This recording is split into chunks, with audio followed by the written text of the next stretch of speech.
찹쌀여우가 읽어드립니다. 오늘 읽어볼 무서운 이야기는 다부 터널입니다. 때는 2009년 어느 날 당시 전역 후 복학을 하여 나름 성실히 학교에 다니고 있었던 저는 어느 날 충북 제천에 사는 친구 아버님이 돌아가셨다는 소식을 듣고 수업을 마치자마자 아버지의 차를 빌려서 장례식장으로 향했습니다. 아버지의 차는 현대 마르샤 중고 차량이었는데 이 모델은 2000cc급으로 나름 속도를 내기 좋은 차종입니다. 차에 일가견이 있는 분이라면 아마 잘 아실 겁니다. 저는 대구 성서에 살면서 집에서 학교를 다녔고 그날 오후 6시 무렵에 중앙고속도로를 타고 제천으로 향했습니다.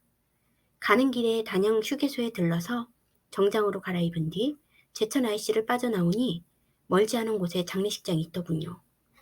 저는 고인에게 인사를 드린 뒤 식사도 제대로 못하고 초췌한 친구를 달래줬고 함께 육개장에 밥을 바라보며 이런저런 이야기를 했습니다. 그러다 밤 11시쯤에 다시 대구로 출발해 잠시 단양 휴게소에 들러서 편안한 옷으로 갈아입은 뒤 다시 차를 몰았죠. 중앙고속도로가 소백산맥을 뚝 잘라서 만든 곳이다 보니 대구까지 가는 내내 사방이 온통 산이었고 그래서 노드길을 당한 산짐승의 시체를 심심찮게 보게 됐습니다. 많이 늦은 시간이다 보니 군이 IC까지 저와 같은 방향으로 가는 차량도 10대가 채 되지 않았던 것으로 기억합니다. 가산 IC를 지나서 동명 방향으로 가다 보면 다부터널이라 부르는 곳이 나오는데 이곳에 진입하려면 그 전에 대략 1km 정도의 경사가 심한 길을 올라가야 합니다. 저는 대략 100km 내외의 속도를 유지하며 달리고 있었고 차가 경사진 도로에 진입하자 속도가 서서히 떨어졌습니다. 그런데 생각보다 속도가 너무 안 나는 것 같아서 계기판을 바라보니 속도가 60km까지 떨어져 있는 겁니다. 엑셀을 풀로 밟아도 계기판은 60에서 더 이상 올라가지 않았고 뭔가 이상하다고 느낀 순간 뒤쪽에서 누군가 저를 잡아당기는 같은 느낌이 들면서 묘하게 소름이 돋았습니다. 그 차가 연식은 오래됐지만 나름 꽤 잘 나가는데 정말 이상하더군요. 저는 꾸역꾸역 경사길을 올라와서 드디어 터널로 진입했습니다.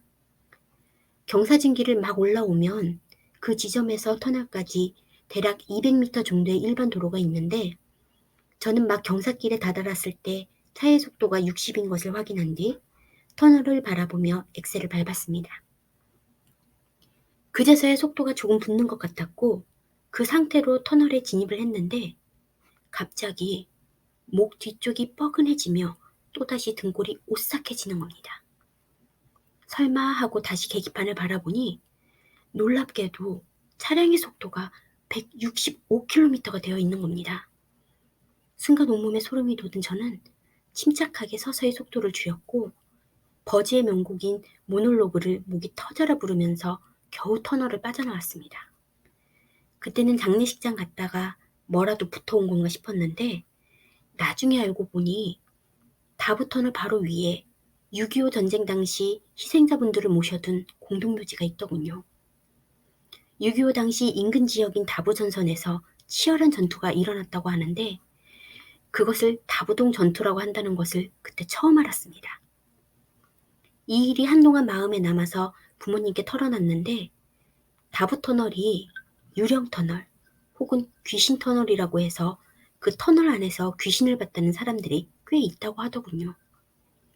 터널 근처와 내부에서는 교통사고가 심심찮게 발생하는데 저의 큰아버지도 예전에 할머니를 모시고 고향인 강원도로 가는 길에 다부터널 안에서 사고가 나는 바람에 입원하신 적이 있었다고 합니다. 그날 제가 뭔가 착각한 것인지 아니면 정말로 귀신이 장난을 친 것인지 아직도 모르겠습니다. 혹시 지금 다부터널을 지나가시는 분들이 있다면 저와 같은 이 느낌 느끼고 계실까요?